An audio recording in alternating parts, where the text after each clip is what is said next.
नमस्कार। आज हम एक ऐसी कहानी पर चर्चा करने वाले हैं जो उतनी ही मजेदार है जितनी की हैरान करने वाली। बैंक द गोस्ट डॉक्टर, एक ऐसी सुपरनैचुरल स्कैम की दास्तान जो पूरी तरह डर और अंधविश्वास पर टिकी थी। आज हम इस फेक गोस्ट बस्टिंग के बिजनेस को ब्रेक डाउन करेंगे। चलिए समझते हैं कि कैसे कोई ह्यूमन साइकोलॉजी और धोखाधड़ी का इस्तेमाल करके एक बेहुदा पर बेहतरीन बिजनेस मॉडल खड़ा कर सकता है।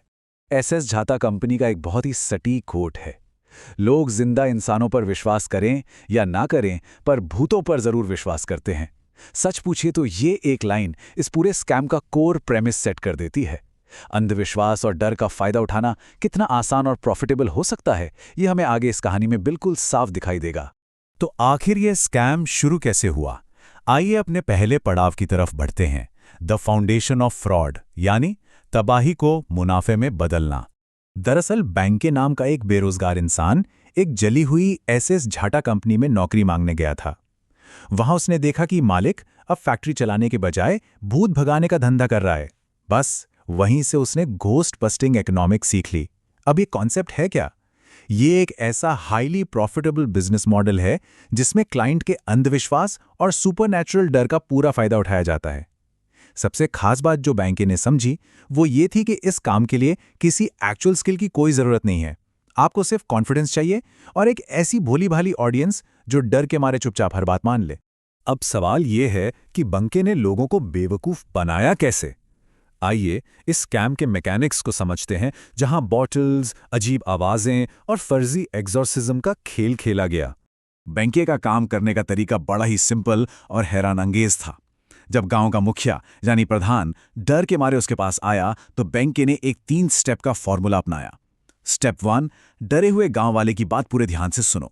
स्टेप 2, हवा में कुछ हाथ पैर मारकर भूत को एक कांच की बोतल में कैद करने की बेहतरीन एक्टिंग करो। और स्टेप 3, सबसे मजेदार हिस्सा, जब प्रधान ने पूछा कि भूत किसका था तो बैंके ने नाम बताने से साफ इनकार कर दिया। उसका तर्क था कि नाम जानने से रिश्ता बन जाएगा और भूत गला दबा देगा। असल में उसके पास कोई नाम था ही नहीं, उसे तो बस अपने कैश से मतलब था। और कैश की बात निकली है तो बैंके की फीस का स्ट्रक्चर सुनकर हंसी आ जाएगी। उसने प्रधान से पूरे 4,000 रुपए मांगे, जिसमें से ठीक 2,000 रुपए उसकी फीस थी और बाकी 2,000 रुपए टैक्स के रूप में थे। सोचिए जरा, एक कांच की शीशी में बंद एक फर्जी भूत पर टैक्स। ये स्कैमर की फाइनेंशियल अब्सर्डिटी और गांव वालों के भोलेपन दोनों का एक परफेक्ट उदाहरण है। जैसे जैसे बैंके का धंधा चला, उसके क्लाइंट्स की लिस्ट भी लंबी होती गई। पहले प्रधान फंसा, फिर आया मोंगलू। बैंके ने मोंगलू को सोते हुए अजीब अजीब आवाजें निकालकर डराया, बिल्कुल किसी सस्ती भूत की मूवी के स्टंट की तरह। लेकिन हर बिजनेस में थोड़ा रिस्क तो होता ही है, और बैंके के लिए यह रिस्क था प्रधान का दामाद। वो एक खतरनाक टारगेट था जिसने पहले ही कई तांत्रिकों को उल्टा लटका दिया था।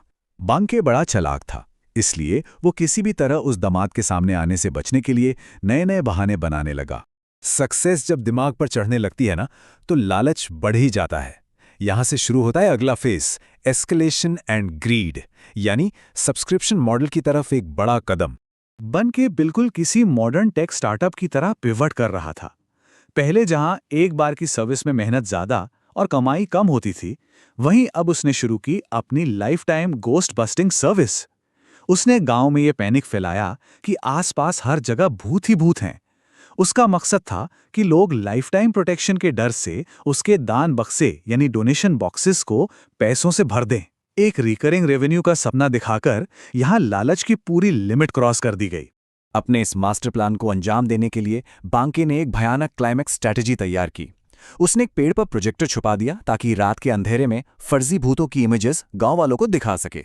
मॉडर्न टेक्नोलॉजी का इस्तेमाल करके लोगों के अंधविश्वास को और गहरा करना, ये सच में उसकी ढीठपन की आखिरी हद थी। अब उसका प्लान पूरे गांव को एक साथ लूटने का था।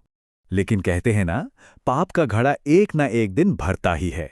आइए इस कहानी के आखिरी और सबसे मजेदार हिस्से पर चलते हैं, द अल्टीमेट बैकफायर, जब सुपरनैचुरल शक्तियां पलटवार करती हैं। ये टर्निंग पॉइंट बिल्कुल आयरॉनिक है।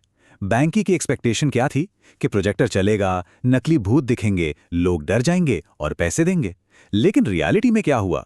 प्रोजेक्टर चलने से पहले ही सचमुच के असली भूत प्रकट हो गए। वो भूत उल्टा बैंकी से सवाल करने लगे और उसे धमकाने लगे एक फर्जी गोस्ट बस्टर का सामना जब असली भूतों से हुआ तो सारी चालाकी हवा हो गई। असली भूतों को सामने देखकर बंके की सारी हैकड़ी निकल गई। डर के मारे वो चिल्ला उठा, मैं तो झूठा नाटक कर रहा था, मैं कोई भूत नहीं पकड़ सकता, मुझे जाने दो। बंके का बनाया हुआ पूरा एम्पायर एक ही झटके में तहस नहस हो गया। असली ताकतों के सामने उसकी मक्कारी गिड़गिड़ाहट में बदल गई।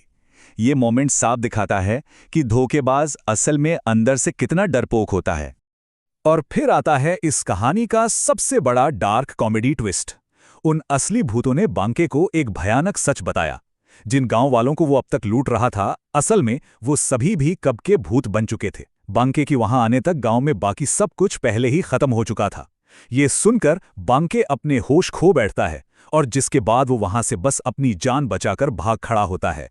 तो इस पूरी कहानी के बाद एक बड़ा सवाल दिमाग में आता है। जब एक ठग खुद भूत प्रेत का शिकार हो जाए तो असली पीड़ित आखिर है कौन? क्या ये कर्मा का फल है या अंधविश्वास को भुनाने की कोशिश का एक बेहद मजाकिया अंजाम? डर का व्यापार आखिर कितना टिकाऊ हो सकता है? ये सच में सोचने वाली बात है। आज के इस विश्लेषण को हम यहीं विराम देते हैं। आशा है आपको ये एक्सप्लेनर पसंद आया होगा। मिलते हैं अगले ऐसे ही किसी रोचक विश्लेषण में।